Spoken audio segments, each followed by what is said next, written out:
নমস্কার, কাকুলির কিচেনে সকলকে স্বাগত। আজকে হাজির হয়েছি ইলিশের সর্ষে পোস্ত রেসিপি নিয়ে। চলুন দেখা যাক। আমি সর্ষে পোস্ত ইলিশ রান্না করব। ইলিশ মাছ আমি লবণ হলুদ মাখিয়ে নিচ্ছি, এদিকে এনে নিচ্ছি। তেল আমার গরম হয়ে গিয়েছে, এবার মাছগুলো ভেজে নিচ্ছি। এক এক করে মাছগুলো দিয়ে দিচ্ছি। আমি হালকা ভেজে নেব। সর্ষে লঙ্কা পেস্ট করে নেব, নুন দিয়ে দিচ্ছি যাতে তেতো না হয়।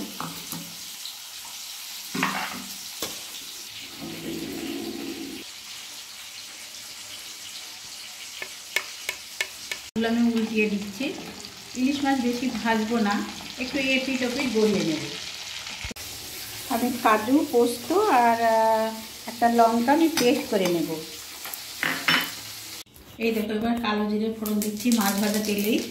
একটা কাঁচা লঙ্কা, ফোড়নটা একটু ভেজে নিচ্ছি। এরপর সর্ষে পেস্ট দিয়ে দিলাম আর কাজু পোস্ত দিয়ে দিলাম। 2 মিনিট মতো কষিয়ে নেব। একটু হলুদ দিয়ে দিলাম, পরিমাণ মতো নুন দিয়ে দিলাম, কাশ্মীরি লঙ্কার গুঁড়ো দিয়ে দিলাম।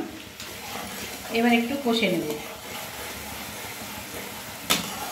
লঙ্কা থেকে তেল ছেড়ে দিয়েছে, এবার আমি একটু জল দিয়ে দিলাম ঝোলের জন্য।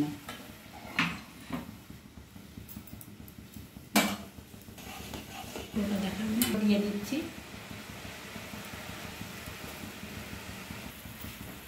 মাছগুলো দিয়ে দিয়েছি। এবার খানিকক্ষণ একটু গ্যাসটা কমিয়ে একটু ঢাকা দেব। ইলিশ মাছ আমার রান্না হয়ে গেল। এবার 2 কাঁচা লঙ্কা আর এই সর্ষের তেল দিয়ে পরিবেশন করব। কেমন লাগলো বলবেন। এইভাবে রান্না করে খাবেন, দেখবেন খুব ভালো লাগবে।